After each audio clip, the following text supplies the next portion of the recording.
sommes ici dans les logements des étudiants ressortissants du département de Madawa. Et comme vous avez constaté, il s'agit ici d'une maison inondée. L'eau l'eau du fleuve a remonté à environ 1,5 m.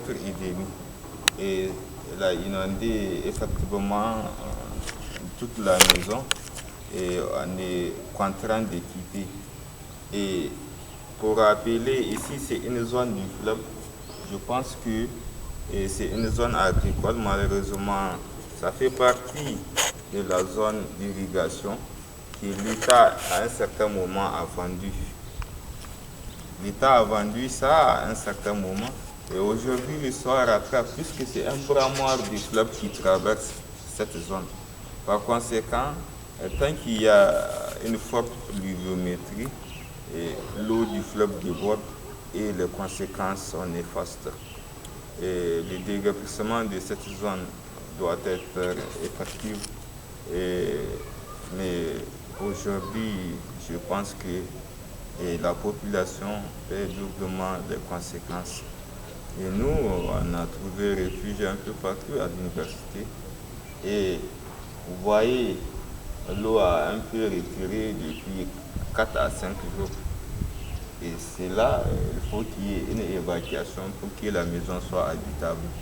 Je pense que ça, c'est une lourde charge. Et quand il s'agit de nos voisins, certains se sont retrouvés dans les écoles primaires, etc., tout ça là pour se soulager. Et davantage, ils reçoivent l'aide de l'État, y compris les ONG et les bailleurs de fonds. Mais en tant qu'étudiants, nous, on ne fait que déplorer ça, puisque l'État, lui seul, ne peut pas décider quand il s'agit de la remise en bien les digues, l'endiguement du fleuve. Il faut que la population arrive aussi à entretenir bien l'endiguement du fleuve.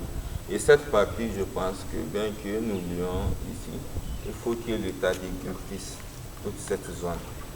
Il faut que l'État déguerpisse cette zone du fleuve, puisque c'est un bras mort du fleuve. Pendant les années antérieures où il ne pleut pas davantage, cette zone ne connaît pas aisément ce qui est arrivé actuellement.